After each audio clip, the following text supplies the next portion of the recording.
Au regard des mutations apportées par les instruments numériques faisant rentrer le monde dans une nouvelle ère, le gouvernement de la République, dans son rôle régalien, s'est donné comme l'une de ses principales missions de poursuivre résolument l'érection d'une société de l'information et de communication au Congo. C'est donc dans cette optique que le ministère des Postes et Télécommunications, avec à sa tête Léon Justin Bombo, ne cesse de multiplier contacts et stratégies en vue de parvenir à cette ambition gouvernementale. C'est ainsi que le 8 décembre dernier, lors de son séjour en terre italienne, le ministre Léon Justin Bombo a signé un accord cadre de coopération avec la Compagnia Generale Telecomunicazioni ed Elettronica, représentée par son administrateur Michel Griffa. Un accord paraphé en présence de Mamadou Camara Dekamo, l'ambassadeur extraordinaire et plénipotentiaire du Congo en Italie. À l'issue de cet acte, le ministre Léon Justin Bombo a exprimé toute sa satisfaction. Nous sommes venus ici pour trouver des partenaires qui vont nous accompagner dans la volonté du gouvernement, c'est-à-dire de faire en sorte que le Congo soit une société de savoir et de communication et de l'information. Et nous avons trouvé un partenaire qui peut nous accompagner, qui a les technologies nécessaires. Et nous sommes ici à l'enceinte de l'ambassade. Nous profitons de ce micro pour remercier encore son Excellence, Monsieur l'ambassadeur Dekamo, qui a bien voulu nous accompagner tout le long de cette visite. Et nous pensons que notre volonté à nous, c'est celle de faire triompher la marche vers le développement dans le secteur des postes et télécommunications. Comme c'est un secteur qui est en perpétuelle évolution, nous avons besoin de bénéficier de l'expertise, des partenaires qui peuvent nous permettre à faire en sorte que le Congo atteigne ses ambitions, c'est-à-dire de faire en sorte que le secteur des postes et télécommunications, qu'on puisse démocratiser tous les instruments, l'infrastructure, la fibre optique, et qu'on puisse faire en sorte que les défis soient relevés et que la marche vers le développement dans le secteur des postes et télécommunications soit un succès. La CGT Elettronica SPA est une compagnie privée italienne œuvrant dans l'industrie de l'électronique et des télécommunications, ayant pour champ d'action des organismes publics nationaux et internationaux. Et la visite des installations relevantes de cette compagnie par le ministre congolais des Postes et Télécommunications lui a permis de se rendre compte de cette réalité.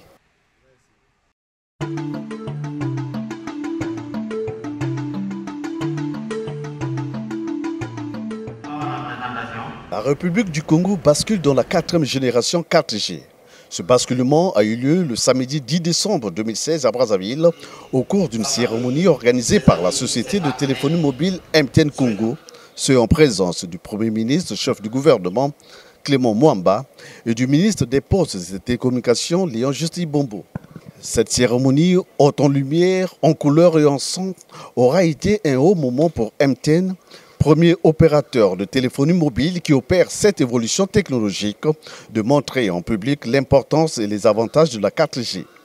Les intervenants de la soirée ont tous loué les avancées qui se réalisent au travers la 4G. La technologie est une chose, mais en réalité, ce dont le client final a besoin, c'est les services que cette technologie active et cette technologie permet d'obtenir. Et vous verrez que c'est un nouveau monde dans lequel nous vous invitons. Nous vous invitons à de meilleures performances en termes de vidéo streaming.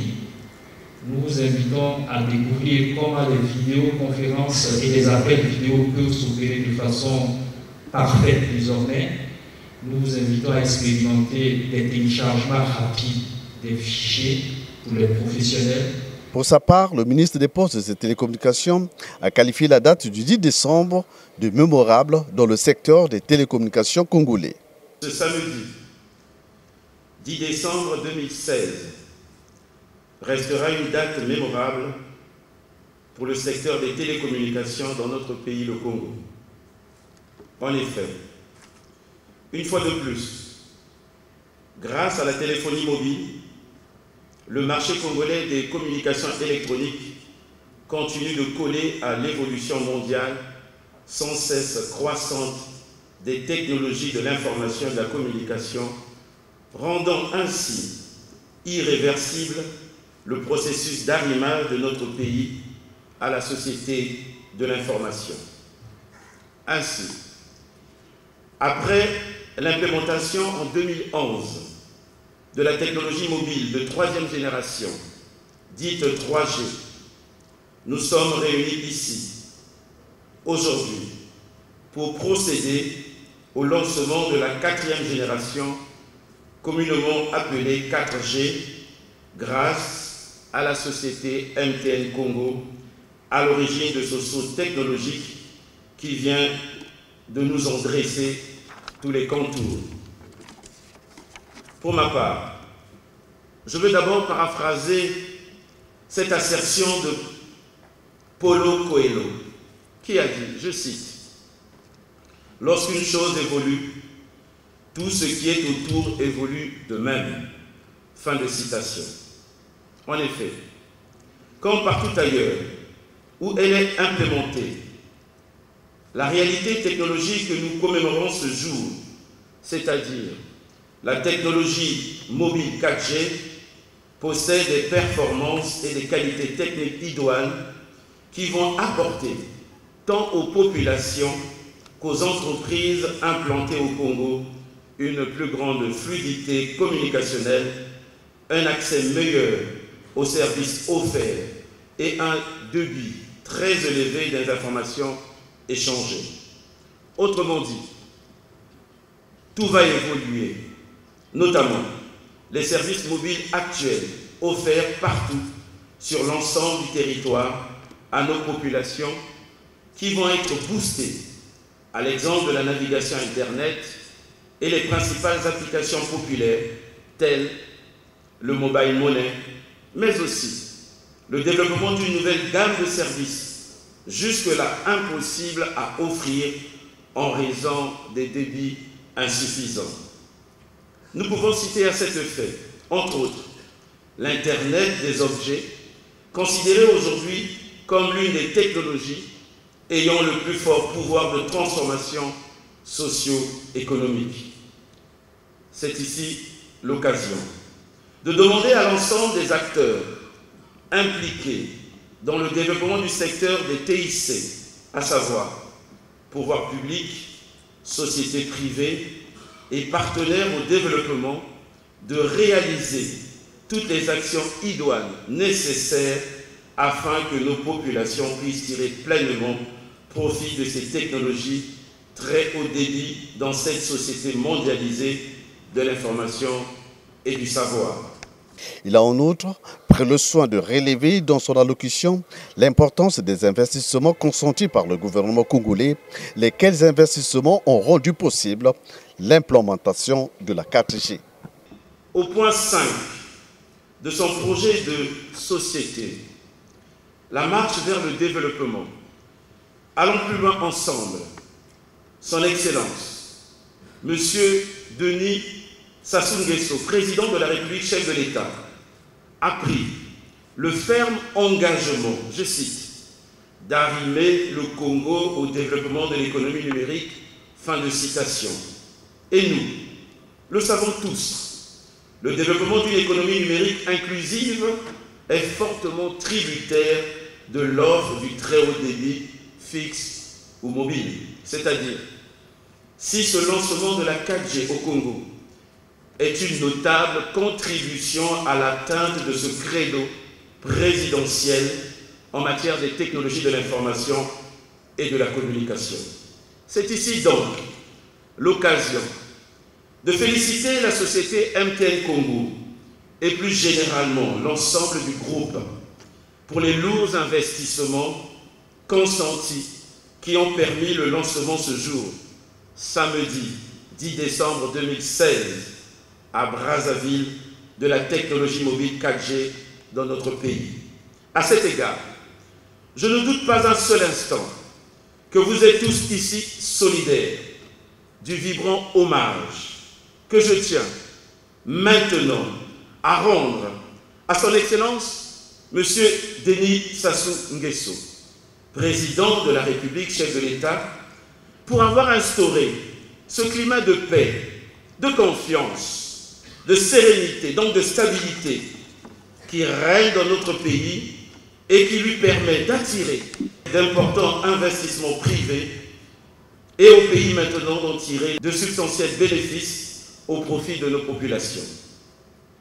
Dans la même lancée, ici est également de souligner que comme par le passé, concernant les technologies antérieures, 1G, 2G et 3G, ce déploiement de la 4G a été rendu possible grâce à l'action du gouvernement et de son chef, M.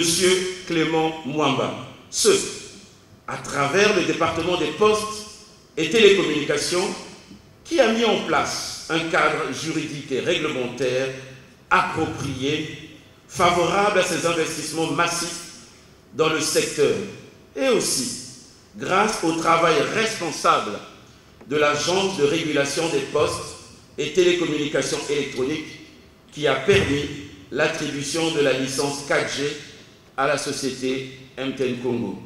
Enfin, distingués invités, mesdames et messieurs, je ne puis clore mon propos sans rappeler que l'État congolais n'est pas en reste concernant le déploiement des infrastructures très haut débit à fibre optique, sans lesquelles les technologies de pointe très haut débit, à l'instar de la 4G que nous inaugurons ce jour, ne pourraient être implémentées au niveau des infrastructures de base des communications électroniques et fixes.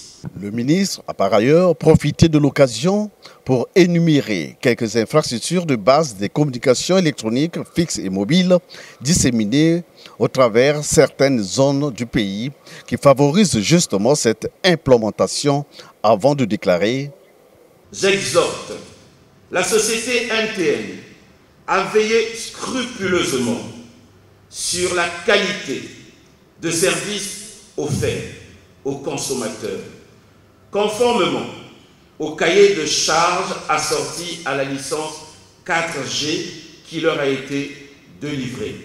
J'y veillerai personnellement, soyez-en sûrs. » Puis s'en est suivi la remise de la plaque symbolique 4G LTE par le Premier ministre Clément Mwamba au ministre des Télécommunications. Avec ce basculement, la République du Congo vient de franchir un pas important dans l'amélioration de la qualité des services Internet avec des vitesses pouvant atteindre 100 mégabits par seconde.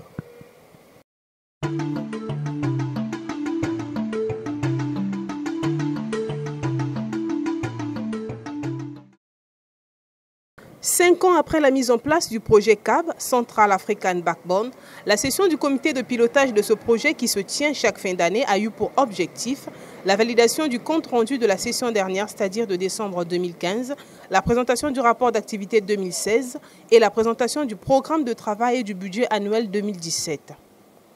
Présent à cette réunion, le ministre des Postes et Télécommunications, Léon Juste Ibombo, a exhorté ses participants afin de fournir plus d'efforts pour mener à bien ce projet qui vise essentiellement de doter le Congo d'infrastructures de qualité et favoriser une très bonne connexion Internet.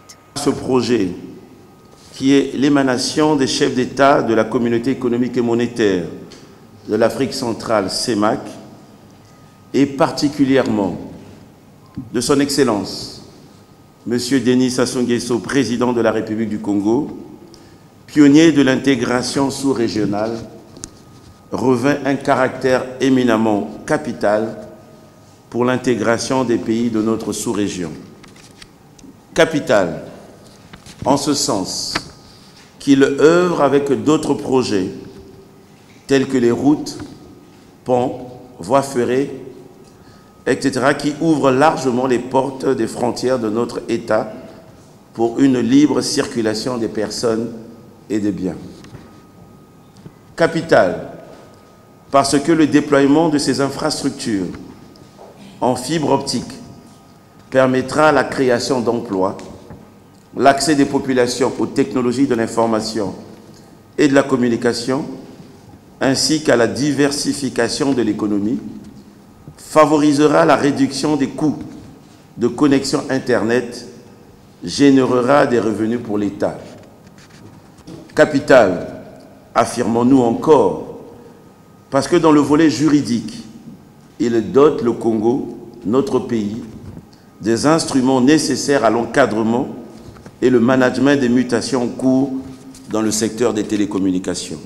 Aussi, le gouvernement attend de ces assises des avancées significatives pour ce projet, tant au plan physique que financiers pour qu'enfin l'espace CEMAC devienne ce grand marché où les opportunités économiques, éducationnelles et autres profitent à toute la population de notre espace économique afin que l'arrimage de notre pays à l'économie numérique, tel qu'inscrit dans la marche vers le développement, allons plus loin ensemble, programme de gouvernement du président de la République, chef de l'État, soit un succès patent.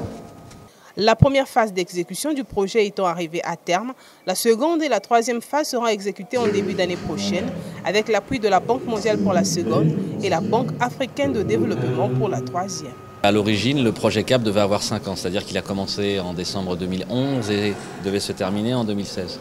Donc nous sommes là à la fin de ce qu'on appelle la phase 1 du projet CAB, dont la réalisation phare a été donc la construction de ce réseau en fibre optique entre Pointe-Noire et Mbinda, frontière Gabon. Même s'il n'est pas totalement terminé, c'est-à-dire que la fibre, elle est posée, donc la fibre noire est prête. Il nous reste à financer les équipements actifs pour rendre le réseau opérationnel. Pour l'année 2017, nous avons en fait 2 projets. Un premier projet qui est la continuation du projet donc avec la Banque mondiale, avec un budget de 5 millions de dollars, donc environ 3,1 milliards de francs CFA. Et un deuxième projet avec la BAD d'un montant de 66,54 millions d'euros. Donc il est évident que le projet avec la BAD aura un peu plus d'activité, même beaucoup plus d'activité que le projet que nous continuons avec notre partenaire historique, la Banque mondiale. Au final, l'objectif visé est de parvenir à réaliser l'interconnexion des États au niveau de la sous-région.